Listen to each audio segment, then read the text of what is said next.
Hello दोस्तों, मैं हूं श्याम तोमर। वैसे तो हमारी पृथ्वी पर बहुत सारी रहस्यमय जगह हैं जिनके रहस्य अभी सुलझना बाकी है, लेकिन पृथ्वी पर सबसे ज्यादा रहस्यमय कोई जगह है तो वो है बरमूडा ट्रायंगल। बरमूडा ट्रायंगल के बारे में तरह तरह की दंत कथाएं प्रचलित हैं। कोई इसे शैतानी ट्रायंगल बोलता है तो कोई इसे दूसरी दुनिया का रास्ता बोलता है। हालांकि ये किस्से और कहानियां मिथ जरूर लगते हैं, लेकिन बरमूडा ट्रायंगल में कुछ ऐसी घटनाएं घट चुकी हैं जो इस जगह को और ज्यादा रहस्यमय बनाती हैं। पहले मैं आपको बता दूं कि बरमूडा ट्रायंगल आखिर है क्या। Bermuda triangle north Atlantic ocean के पूर्वी भाग में बरमूडा आइलैंड से लेकर प्यूर्टो रिको और मायामी तक फैला हुआ एक विशाल समुद्री इलाका है। इस इलाके से जो भी गुजरता है, चाहे वो समुद्री मार्ग से जाए या फिर आकाशीय मार्ग से, जैसे ही वो इस ट्रायंगल से गुजरते हैं तो उन्हें आकाश निकल जाता है या समुद्र, इसका कोई अता पता नहीं चलता। ये ट्रायंगल अभी तक 2000 शिप और 200 एयरक्राफ्ट्स को निगल चुका है। बरमूडा ट्रायंगल का अस्तित्व तब सामने आया जब 5 दिसंबर 1945 को 5 एयरक्राफ्ट्स ट्रेनिंग पीरियड के दौरान इस एरिया से गुजरे और वो पांचों एयरक्राफ्ट्स अचानक गायब हो गए। ना तो उन प्लेन्स को उड़ा रहे पायलट्स का पता चला और ना ही एयरक्राफ्ट्स का मलबा मिला और ना ही उस घटना का पता चला कि आखिर वो प्लेन कैसे गायब हो गए। लेकिन ये तो तय था कि इस घटना के साथ ही समुद्र में एक शैतान जन्म ले चुका था और इसका एक नाम डेविल्स ट्रायंगल भी है। इस ट्रायंगल का जिक्र क्रिस्टोफर कोलंबस ने भी किया था। कोलंबस ने जिक्र किया था कि जब वो इस जगह से गुजरे तो उन्हें आसमान में उड़ता हुआ कोई मिस्टीरियस ऑब्जेक्ट दिखाई दिया। आपको बता दें कि उस समय हवाई जहाज का भी आविष्कार नहीं हुआ था और कोलंबस ने इस बात का भी जिक्र किया कि इस जगह पर आते ही उनका कंपास अजीबोगरीब तरह से व्यवहार कर रहा था। तो क्या इस बरमूडा ट्रायंगल में बहुत समय पहले से ही पैरानॉर्मल एक्टिविटीज शुरू हो चुकी थी?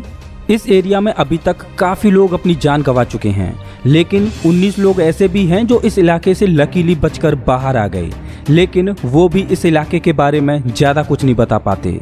इन 19 लोगों में से एक ने अपनी आप बीती इस कदर बताई कि अगर आप सुनोगे तो आपके रोए खड़े हो जाएं। उस व्यक्ति का नाम है ब्रूस गर्नन। 4 दिसंबर 1970 को ब्रूस अपने पिता और उनके बिजनेस पार्टनर के साथ एंड्रोस से मायामी के लिए उड़ान भरता है। आपको बता दें कि ब्रूस एक अनुभवी पायलट था। उसकी इस ट्रिप में 90 मिनट का समय लगने वाला था। जब उसने उड़ान भरी तब आसमान बिल्कुल साफ था, कहीं कोई बादल नहीं थे।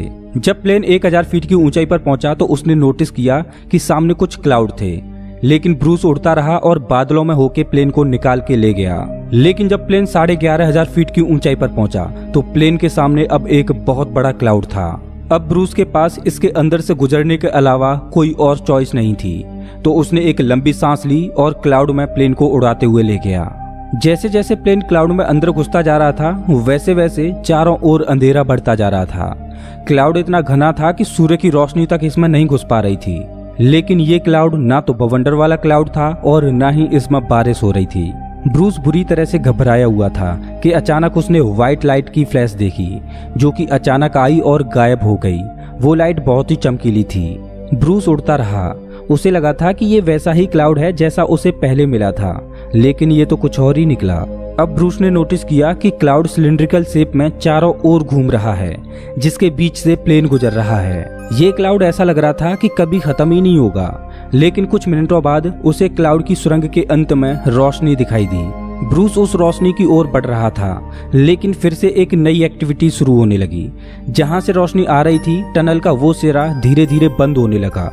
प्लेन के नेविगेशन इंस्ट्रूमेंट्स ने काम करना बंद कर दिया। कंपास अपने आप ही चारों ओर घूमने लगा। सारे इंस्ट्रूमेंट्स इस तरह से काम करना छोड़ गए जैसे मानो लग रहा था कि प्लेन को कोई अदृश्य शक्ति चला रही हो। ब्रूस प्लेन के कंट्रोल्स को वापस लाने की कोशिश कर रहा था, लेकिन वो बार बार असफल हो रहा था। प्लेन अपने आप ही आगे बढ़ रहा था और बढ़ते बढ़ते वो अचानक ही उस क्लाउड से बाहर निकल गया। क्लाउड गायब हो चुका था, लेकिन अब भी प्लेन के सामने हेजी रास्ता था जिससे सामने कुछ नजर नहीं आ रहा था। घबराए हुए ब्रूस ने जल्दी से अपना रेडियो उठाया और ग्राउंड कंट्रोल के साथ मदद के लिए कांटेक्ट करने की कोशिश करने लगा।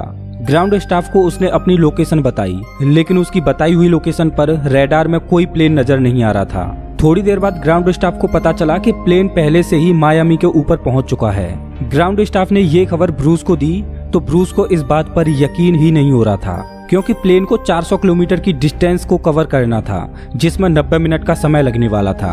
लेकिन इस बार प्लेन को इस डिस्टेंस को कवर करने में सिर्फ 47 मिनट्स का ही समय लगा। प्लेन का जो मॉडल था वो मैक्सिमम 290 किलोमीटर प्रति घंटे की रफ्तार से ही उड़ सकता था। मैथ्स की कैलकुलेशन के हिसाब से ये असंभव था, लेकिन जैसे ही प्लेन के सामने से हेजी क्लाउड हटे तो ब्रूस ने देखा कि प्लेन सच में मायामी के ऊपर था। प्लेन सेफली लैंड हो चुका था। अब समय था इस मिस्ट्री को सॉल्व करने का।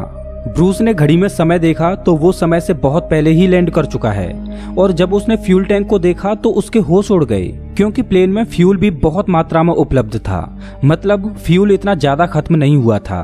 ब्रूस को इन बातों पर विश्वास नहीं हो रहा था, क्योंकि वो एक अनुभवी पायलट था और वो इस प्लेन को पहले भी कई बार उड़ा चुका था। उसको पता था कि इस डिस्टेंस को कवर करने में कितना समय और फ्यूल लगेगा। लेकिन सबूत यही बता रहे थे कि प्लेन ने आधी जर्नी ट्रेवल ही नहीं की, बल्कि ऐसा लग रहा था कि प्लेन टेलीपोर्ट होकर आ गया हो, जिस वजह से वो आधी दूरी ट्रेवल करने से बच गया।